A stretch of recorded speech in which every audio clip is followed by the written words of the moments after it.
tavoli per cercare di salvare i posti di lavoro per 226 dipendenti del Fondaco dei tedeschi dopo l'annuncio shock della chiusura del polo del lusso. Lo sciopero al Teatro La Fenice fa saltare la prima dell'Otello prevista per mercoledì sera. Al centro della protesta il logoramento dei rapporti tra la dirigenza ed i lavoratori del teatro. Schianto a Roma tra due volanti che si capovolgono, a morire tra le lamiere l'agente trevigiano Amar Kudin, 32 anni, ex rugbista del San Donato. Nel giorno dell'anniversario del ritrovamento del corpo di Giulia Cecchettin, presentata a Roma la fondazione che porta il suo nome, parole shock del ministro Valditara: il patriarcato non esiste, la violenza colpa degli stranieri. Con la tradizionale apertura del ponte votivo prende il via la festa della Madonna della Salute. Giovedì la messa solenne sarà trasmessa in diretta su Antenna 3. Venezia si piazza al 20° posto per qualità della vita tra 107 province italiane. La città eccelle nel turismo ma è al 96esima per reati e sicurezza.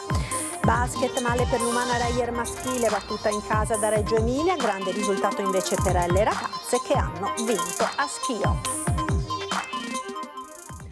Buonasera e ben ritrovati con il TG di Venezia di Antenna 3. In primo piano, come ogni lunedì, il nostro sondaggio di questa sera, che è dedicato al sciopero generale contro la manovra. Sono sempre più accesi i toni tra esecutivo e sindacati, in particolare CGIL e UIL, che hanno appunto confermato lo sciopero per il 29 di novembre. Ecco quindi che vi chiediamo: sciopero generale contro la manovra è giusto?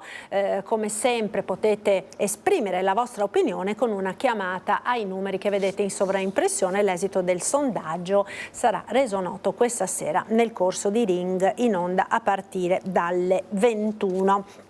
E continuiamo con la cronaca sindacale, perché dopo l'annuncio shock della chiusura del Fondaco sono partiti quest'oggi i tavoli per cercare di salvare i posti di lavoro dei 226 dipendenti. Dopo un'assemblea con i lavoratori, i rappresentanti sindacali di CGIL, CISL e UIL si sono incontrati con l'amministrazione comunale per ribadire la ferma condanna alla scelta di DFS di licenziare 226 lavoratori diretti e quasi 100 indiretti, ovvero dipendenti dei servizi in appalto, senza preavviso, e trovare una soluzione. L'impegno di tutte le parti sociali deve essere quello di individuare le strade per garantire un nuovo soggetto di subentrare e di gestire quello spazio, nuovi investitori che possano aprire attività all'interno del Fondaco al fine di garantire una continuità aziendale e anche ai lavoratori la possibilità di transitare in questo nuovo soggetto nel rispetto delle professionalità di tutti. È una sfida importante, un'avventura importante, anche perché l'immobile è un immobile privato, quindi anche i sindacati e le istituzioni non hanno tutti i poteri per intervenire in questa vicenda, ma lavoreremo fianco a fianco con grande collaborazione con la Regione e con i livelli governativi. Il prossimo incontro sarà in Regione con la proprietà, che ha ribadito più volte di non voler tornare sui propri passi. Lo scenario è aperto perché la procedura dura 45 giorni e speriamo che qualche grande società o qualche fondo, anche se abbiamo qualche perplessità, si faccia avanti per poter dire: prendiamo questo palazzo in affitto e mettiamo qualche negozio del lusso. Però basterebbe anche qualche azienda che operi ancora nel settore del commercio, anche perché questi lavoratori sono lavoratori con alte professionalità, conoscono 2 o 3 lingue, quindi sarebbe importante per la città di Venezia e le famiglie di questi lavoratori veneziani. Per cui gli albergatori si sono già messi a disposizione nell'offrire loro nuovi posti di lavoro. Noi plaudiamo a questa iniziativa, cercheremo in tutti i modi di avere la possibilità di collocare questi lavoratori nell'ambito loro, cioè del commercio puro, però non disdegniamo a questa peculiarità, magari qualche persona che conosce le lingue, che può lavorare in amministrazione o al marketing, però riteniamo fondamentale in questo momento che questi lavoratori possano rientrare nel loro mercato di appartenenza. E sarà sciopero mercoledì 20 novembre con la cancellazione della prima alla Fenice, l'Otello di Verdi, che non si vedeva da 30 anni, l'ha comunicato la Fondazione. Lo sciopero, che segue quelli del 28 agosto e del 13 settembre, arriva dopo mesi di trattative andate evidentemente male e costituirà un colpo d'immagine importante per il teatro. Le richieste dei sindacati riguardano questioni salariali, la pianta organica e l'eliminazione del precariato strutturale e l'organizzazione del lavoro. Salterà quindi l'Otello di mercoledì, ma saranno regolari le repliche del 23, 26, 29 novembre e del 1° di dicembre. La cronaca ora con lo schianto terribile verificatosi a Roma tra 2 volanti a perdere la vita. L'agente Amar Kudin, 32 anni, trevigiano, che aveva militato nel rugby. Sandonà. Sono da poco passate le 4 del mattino a Roma. In zona Monte Mario il silenzio viene squarciato da uno schianto violentissimo. 2 volanti in servizio si sono scontrate. La scena che si presenta ai primi soccorritori è terribile. Incastrati tra le lamiere 4 poliziotti. Per Amar Kudin, originario della Croazia ma residente da anni a Paese, non c'è più nulla da fare. Sul posto arrivano i colleghi che guardano increduli la tragedia delle 2 volanti. Una stava correndo per sedare una rissa, nell'altra, dove si trovava la vittima, c'era anche una persona fermata perché sospettata di aver messo a segno dei furti. I 3 poliziotti ed il fermato sono stati portati in ospedale in codice rosso, una dinamica ancora al vaglio della polizia locale. La notizia della morte di Amar inizia a girare, raggiunge il trevigiano. Amante della divisa, il 32enne era un rugbista professionista, aveva militato nel Veneto in squadre come il Paese, il Sandonà di Piave, il Benettone ed il Mogliano. Un destino crudele. Amar presto sarebbe tornato nella Marca, aveva chiesto ed ottenuto il trasferimento. A dicembre avrebbe potuto essere in forza la questura di Treviso. Dovremmo avere un piano di potenziamento di più 15 agenti e 2 ispettori, questa è la previsione, e quindi a dicembre lui poteva essere uno che aveva dato un sostegno in più. Voleva stare vicino alla mamma, vedova di guerra, e alla sorella che abitano a Paese a pochi passi dal municipio. E poi il sogno, quello più bello, voleva sposarsi presto con la fidanzata residente a Canizzano. Tanti sogni e progetti, tutto si è fermato lungo quella strada all'alba durante il servizio. Abbiamo perso un collega, spiega Casagrande, aveva scelto di stare in volante per dare una mano ai cittadini. Una fatalità, non possiamo, 2 interventi sicuramente distinti e separati, e l'incrocio probabilmente bisogna vedere le dinamiche, tutto quanto al vaglio di chi sta seguendo le indagini del caso e capire come mai su un incrocio, quello che può essere stato, c'è stato questo scontro tra 2 macchine in servizio. Tanti messaggi di cordoglio dal Presidente della Repubblica Sergio Mattarella, dalla Presidente del Consiglio Giorgia Meloni, dal Governatore del Veneto Luca Zaia. Sotto shock è la comunità di Paese, dove il 32enne aveva vissuto fin da bambino. Esprimo a nome mio, dell'amministrazione comunale e dell'intera comunità di Paese, un profondo cordoglio ai familiari dell'agente Amar Kudin, tragicamente deceduto questa notte in un fatale incidente. Esprimo anche la mia vicinanza ai colleghi feriti e a tutto il corpo di polizia. Nel giorno dell'anniversario del ritrovamento del corpo di Giulia Cecchettin è stata presentata stamane a Roma la fondazione che ne porta il nome. Oggi iniziamo da Giulia. Giulia Cecchettin, con la fondazione che ne porta il nome, spalanca le porte del Parlamento nel giorno del 1° anniversario del ritrovamento del corpo. La tragedia che ha strappato la vita a Giulia nel fiore degli anni diventa un'arma potente contro la violenza di genere. Inizia così, con la presentazione della fondazione in collegamento con il Parlamento europeo e le scuole, il cammino del Parlamento verso la giornata del 25 novembre. In collegamento i fratelli di Giulia, Davide ed Elena. In questa sala non ci sono differenze ideologiche. Siamo qui per condividere con azioni concrete, attraverso la fondazione intitolata Giulia Cecchettin, la crociata contro il flagello della violenza di genere. L'introduzione di Giorgio Mulè, vicepresidente della Camera, il messaggio di intima vicinanza a Gino Cecchettin del cardinale Matteo Maria Zuppi. Vi aiuterò, scrive, gli interventi della politica e degli esperti, poi le parole di Gino dirette e potenti come sempre, pur nella loro semplicità. Non possiamo cambiare gli eventi che ci sono capitati, ma possiamo cambiare la nostra reazione a quegli eventi e decidere se contribuire ad aumentare l'odio oppure l'amore, a discapito oppure a favore dell'ecosistema stesso. Per quanto mi riguarda, nel nome di Giulia, io posso solo scegliere di far crescere l'amore, perché questa è l'unica scelta che le assomiglia, l'unica possibile se voglio mantenere viva una parte di lei. L'asse con le scuole, l'impegno condiviso, il patto tra le istituzioni, parla come madre, come sportivo e come donna la consigliera della Fondazione Federica Pellegrini. Oggi mi impegno non solo come Federica, non solo come donna, ma come cittadina consapevole che il cambiamento parte da ciascuno di noi. È tempo di agire, unite e uniti. Gelo in sala durante l'intervento in videocollegamento del ministro dell'istruzione, Giuseppe Valditara, immediatamente criticato dalle opposizioni e sui social per aver negato il patriarcato. La visione ideologica è quella che vorrebbe risolvere la questione femminile lottando contro il patriarcato. E per aver associato il fenomeno dell'immigrazione illegale all'escalation di violenza nei confronti delle donne. Occorre anche non far finta di non vedere che l'incremento dei fenomeni di violenza sessuale è legato anche a forme di marginalità e di devianza in qualche modo discendenti da una immigrazione illegale.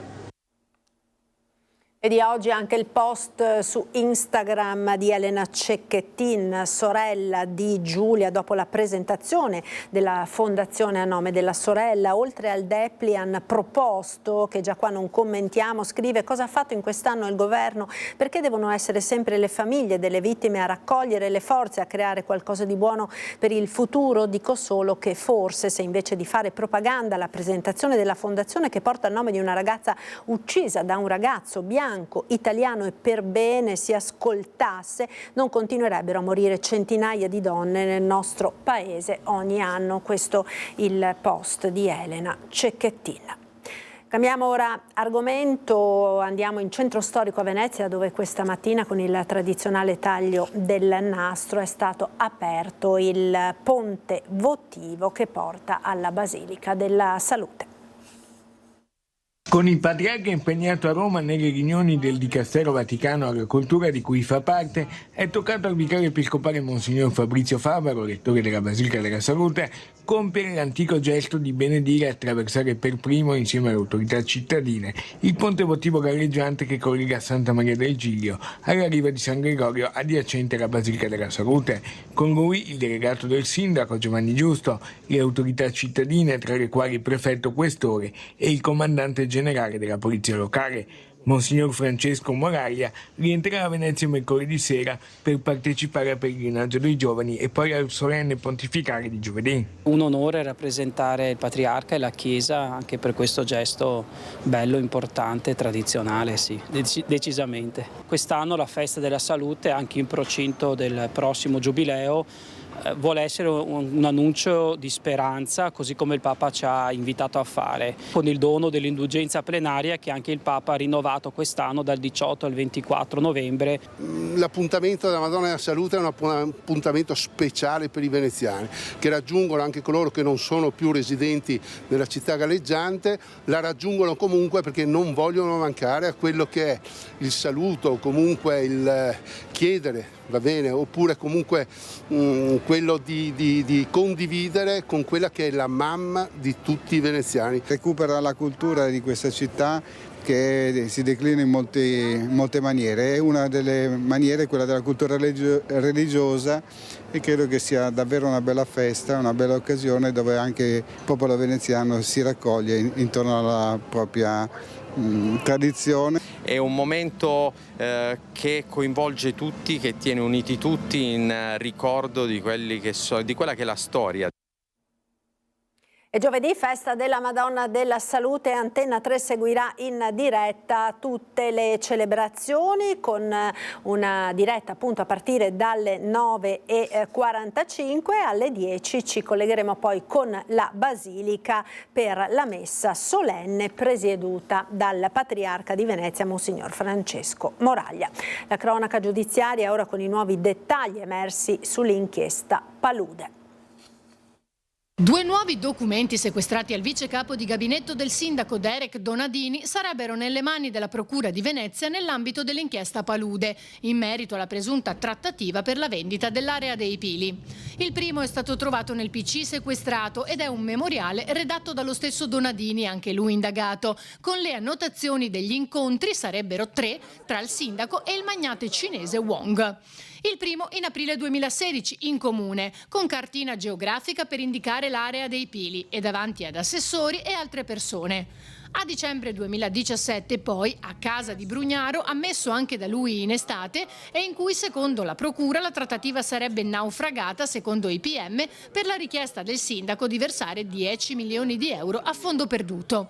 Brugnaro l'aveva invece definito un progetto troppo impattante che non gli era piaciuto. Tra i due incontri però ce ne sarebbe stato un terzo in un ristorante della terraferma, tra Lotti, il braccio destro in Italia del magnate cinese, e i collaboratori del sindaco, al termine del quale sarebbe poi arrivato anche il primo cittadino, episodio di cui però Lotti, anche egli indagato, non ha memoria. Il secondo documento invece sarebbe un Memorandum of Understanding commissionato nel 2016 dai vertici della società Porta di Venezia ai loro legali, contenente, secondo l'accusa, i dettagli di un piano di vendita a riprova della trattativa in corso per la cessione dell'area dei pili. Ma gli avvocati del magnate di Singapore continuano a respingere ogni addebito. Qualità della vita nelle province italiane, Venezia si piazza al 20° posto. Venezia si è classificata al 20° posto per qualità della vita tra le 107 province italiane, secondo l'indagine annuale realizzata da Italia Oggi e Ital Communication. Il territorio metropolitano di Venezia si distingue per il turismo, ottenendo il 7° posto in questa categoria. Tuttavia la città si trova al 96° posto per reati e sicurezza, evidenziando una criticità in questo ambito. Le incidenze che ci sono sfavorevoli per noi è proprio a causa dei borseggi e quindi furti con destrezza. Le forze dell'ordine presidiano il territorio, purtroppo sappiamo che con la nuova legge Cartabia la normativa rende tutto più complicato l'arresto di queste persone. L'amministrazione comunale si sta impegnando da tempo per migliorare la situazione. L'amministrazione comunale, nello specifico la polizia locale, sulla questione antiborseggio ormai è da anni che ha restituito subito dopo il Covid, con il nuovo flusso del turismo, una unità speciale in borghese antiborseggio che gira per quanto riguarda la città di Venezia, centro storico, e viene potenziato soprattutto nei weekend turistici. Oggi abbiamo quasi 500 agenti della polizia locale e presto verrà indetto un nuovo bando per rafforzare comunque i servizi nel territorio. Stanno facendo un buon lavoro anche sulla questione della navigazione, perché con i telelaser, e in terraferma abbiamo le operazioni alto impatto curate dal prefetto, che collabora anche la nostra polizia locale. In altre dimensioni d'analisi, Venezia si piazza al 26° posto per affari e lavoro, ambiente e sicurezza sociale, e al 34° posto per istruzione e formazione. E lo sport ora basket, male per l'Umana Reyer maschile, battuta in casa, grande risultato invece per le Orogranata. Niente da fare per l'Umana Reyer maschile, sconfitta 62-59 al Palasport Aliercio contro Reggio Emilia, in una partita sconfortante che sancisce la 5ª sconfitta su 8 match di campionato e la terza in casa. Deluso il coach Orogranata, che in primis mette in discussione se stesso. Posso dire che questa squadra è preparata a giocare difesa e non mollare mai, però se vogliamo essere competitivi dobbiamo avere un po' di più di qualità. Dunque penso che stasera il nostro tiro da 3 era decisivo. Dopo di tutta l'esperienza, tutta la carriera, tutto che ho fatto nella mia vita, sempre come allenatore devo dire che quando si perde partita primo culpabile sono io, però in questo momento per me costa molto, è molto difficile per capire perché è così. È veramente una cosa grave. Nemmeno la presenza al Tagliercio di Bruno Cerella, premiato per le 223 presenze in 5 stagioni Orogranata, è riuscita a stimolare la squadra, che ora dovrà rimboccarsi le maniche. Decisamente meglio invece per le ragazze di coach Mazzon, che per la seconda volta si sono imposte nel big match contro Schio con il risultato di 55-56, restando in cima alla classifica del campionato di A1 nonostante la partenza sottotono. Abbiamo iniziato la partita malissimo, veramente molto male, credo 11-4, nei primi 5 minuti completamente fuori da quello che avevamo pensato di fare, e c'è da riflettere su un inizio così